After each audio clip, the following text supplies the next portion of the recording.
Bonjour à tous. Aujourd'hui, nous allons d'abord corriger l'étude de cas sur le bassin méditerranéen, qui est un bassin migratoire. Et puis ensuite, je vous donnerai les devoirs à faire aujourd'hui que vous me rendrez pour lundi. Vous aurez donc 3 jours pour les faire. Nous commençons donc l'étude de cas. Première question. La nouvelle route des migrants d'Afrique de l'Ouest depuis janvier 2018 est celle qui passe par le détroit de Gibraltar. C'est donc la route de la Méditerranée occidentale. Pourquoi cette nouvelle route est-elle utilisée? Car celle de la Méditerranée centrale, qui passait par la Libye, s'est avérée de plus en plus dangereuse. En effet, la Libye est en guerre depuis 2011. Elle fait face à une instabilité politique terrible dont ont profité de très nombreux criminels qui font du trafic humain avec les migrants.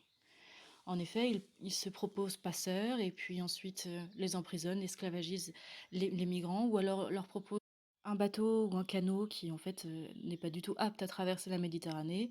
Et en général, après, ils font naufrage et reviennent sur les terres libyennes pour ensuite à nouveau repayer ou être esclavagisés. Bref, la route de la Libye est particulièrement épouvantable en raison de toutes les atrocités qui sont faites sur les migrants. De plus, les autres migrants qui empruntent cette route sont les Marocains. En effet, au Maroc, les jeunes travailleurs ont énormément de mal à trouver un premier travail. Donc ce sont majoritairement les jeunes Marocains qui souhaitent rejoindre l'Europe afin de pouvoir commencer un travail, voire même souvent pouvoir accéder à une certaine éducation. Donc les Marocains aussi empruntent cette route car ils font face à un manque d'avenir, un manque de travail dans leur propre pays.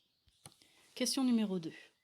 Les deux autres principales routes migratoires sont les routes de la Méditerranée centrale, comme on vient de le dire, la route qui passe par la Libye, mais qui donc est très dangereuse. Et l'autre route est celle de la Méditerranée orientale, qui donc passe par la Turquie.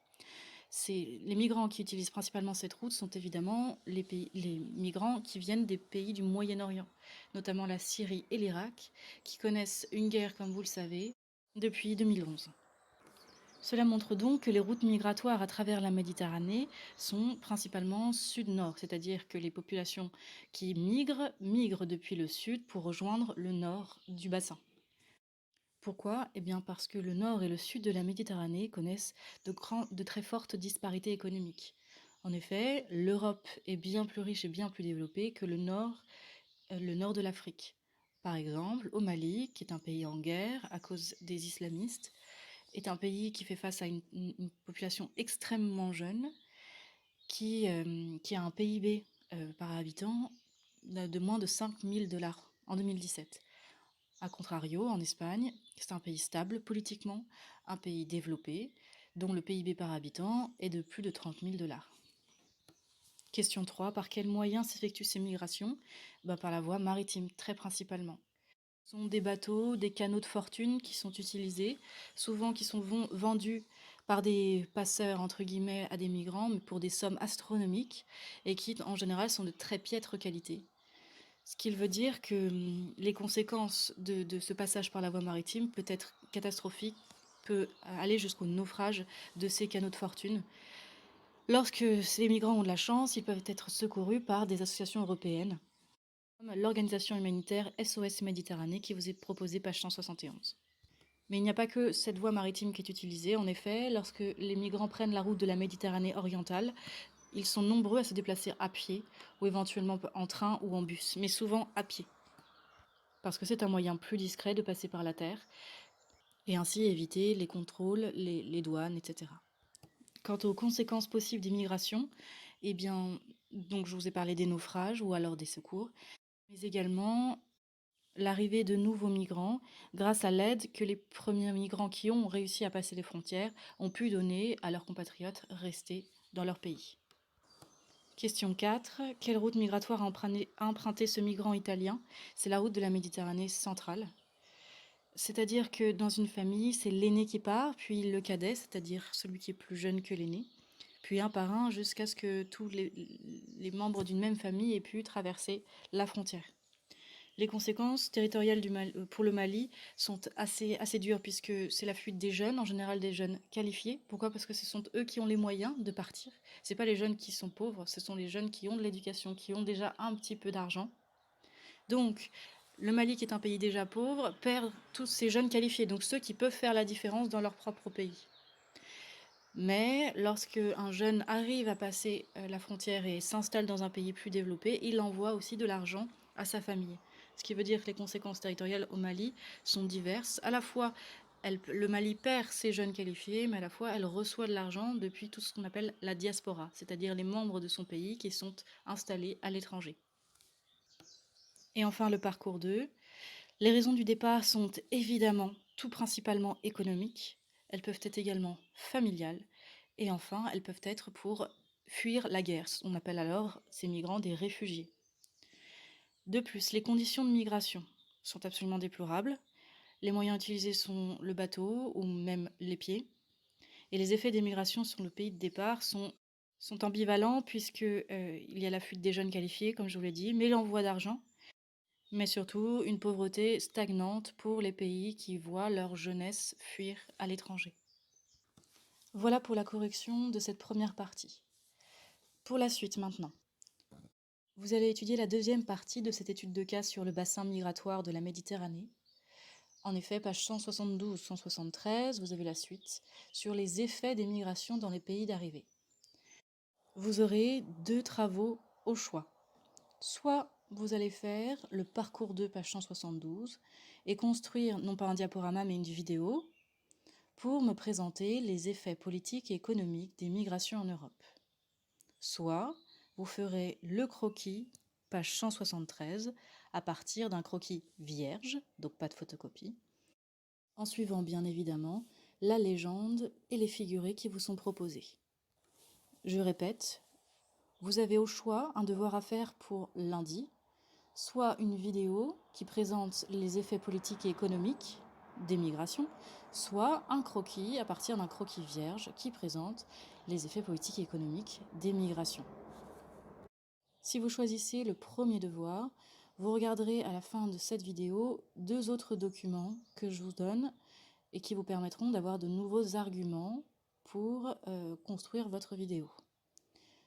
Sinon, vous choisirez le croquis, vous me le rendrez afin qu'il soit très propre, s'il vous plaît, propre. Ce travail, s'il est très bon, sera très bien noté.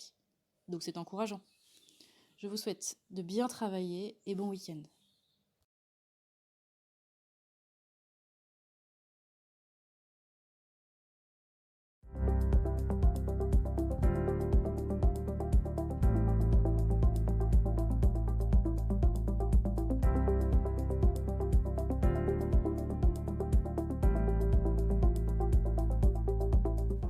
Quel est le point commun entre l'élection de Donald Trump, le Brexit et la montée des extrêmes en Europe? Un refus général contre les migrants et contre la mondialisation. Mais d'où vient ce refus? Le refus vient de l'idée selon laquelle les migrants épuiseraient l'économie locale. Et si c'était une idée fausse? Et si les migrants étaient au contraire créateurs de richesses? D'ailleurs, on appelle souvent les migrants hautement qualifiés des expatriés. Distinction linguistique intéressante, mais qui va au-delà du langage, car les conditions légales d'octroi de visa dépendent, entre autres, du capital humain des migrants.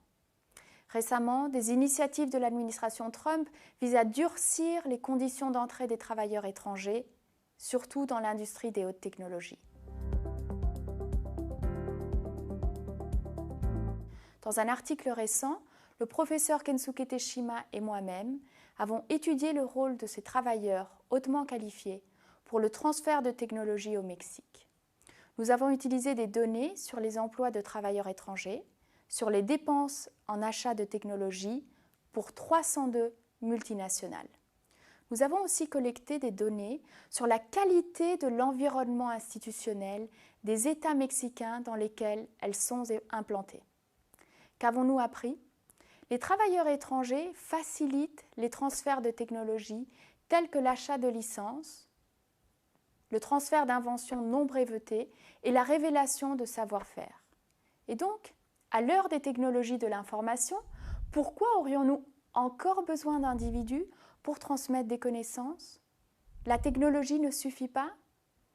Car une partie de ces connaissances sont tacites et non codifiables. L'humain et la technologie restent complémentaires. En particulier, nous observons que les multinationales qui opèrent au Mexique et qui embauchent au moins un travailleur étranger qualifié doublent leur achat de technologies étrangères.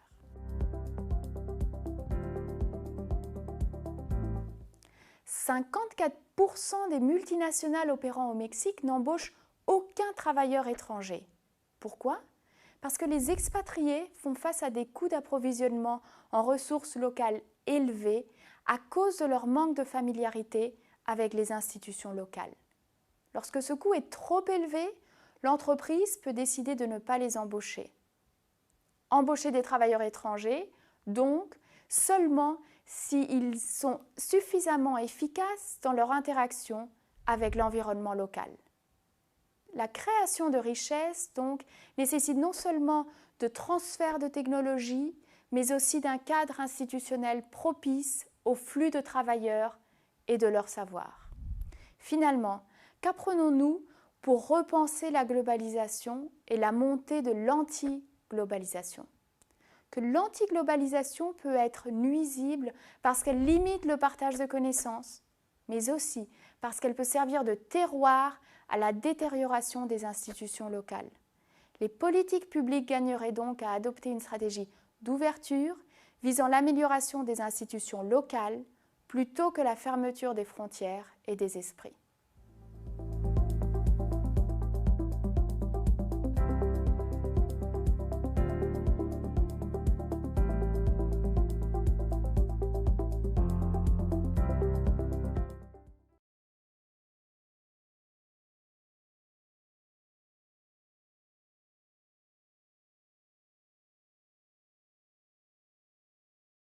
Some people say that mass immigration into the United States can help reduce world poverty. Is that true? Well, no, it's not. And let me show you why. This gumball represents the 1 million legal immigrants that the United States has taken every year on average since 1990. Now, who in the world deserves our humanitarian compassion? The World Bank has one measure of the desperately poor of the world. They make less than $2 a day. And how many people make less than $2 a day in the world? Well, let's start with Africa. In Africa alone, there are 650 million people who make less than $2 a day. 650 million. And in India, another 890 million people, desperately poor. China adds another 480 million people, making less than $2 a day. And unfortunately, the rest of Asia has a heartbreaking 810 million people who the World Bank says make less than $2 a day. And finally, there's 105 million of Latin America's population that are desperately poor. All told, the World Bank says there are 3 billion people in the world, 3 billion people who are desperately poor, making less than $2 a day. That's 3,000 gumballs. And every year, we take 1 million and suggest that we've somehow made a humanitarian difference. Of course, we don't pull our immigrants from these desperately poor populations, do we? These people are too poor, too sick, too disconnected to make it here as immigrants. We tend to pull our immigrants out of the better off poor of the world. And Mexico tends to define the type of immigrant that we bring here because the plurality of people come from Mexico. And Mexico is poor. How many people in the world live in countries that have average incomes lower than that of Mexico? And the World Bank tells us that that number is these 3 billion plus another 2.6 billion people. 5.6 billion people in the world who live in countries with average incomes below that of Mexico. That's 5,600 gumballs. And so what is it that the elites are telling us? They're telling us that when we take this 1 million immigrants, that we somehow or another are tackling world poverty. And we have to do it regardless of the effect on our unemployed, the working poor, the most vulnerable members of our society, regardless of the effect on our natural resources. Even if we went by the most radical proposals in Washington, which are to actually double our immigration to 2 million a year, which would totally overwhelm our physical, natural, and social infrastructures, we couldn't make a noticeable difference. And we may be really hurting the impoverished people of the world because the million that we do take are among the most energetic, often the better educated, certainly the most dissatisfied people that if they did not immigrate would be the agents for change to improve the lot of all the people in these countries. The true heroes in the global humanitarian field are the people in these countries who have the wherewithal to immigrate to another country, but instead stay in their countries to apply their skills to help their fellow countrymen. Unfortunately, our immigration system tends to entice these very type of people to abandon their countrymen. The impossibility of making even a dent is actually worse than it looks here. Because last year, when we took 1 million immigrants, these countries added, births over deaths, 80 million more people into the impoverished population. And this year, Congress is bringing in 1 million legal immigrants. And this year, according to the United Nations, these countries are expected to add another 80 million people. And next year, you can be quite sure that Congress, unless stopped by the American voters, will bring in another 1 million immigrants.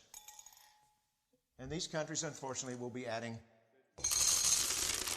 another 80 million people into these impoverished nations. We could take 5 million a year, but we'd never get ahead of what's happening in these countries. Not in this century. Don't you see? Immigration can never be an effective or significant way to deal with the suffering people of the world. They have to be helped where they live. 99.9% of them will never be able to immigrate to a rich country. There's no hope for that. They have to bloom where they're planted. The only place that 99.9% of these people can be helped is where they live. Let's help them there.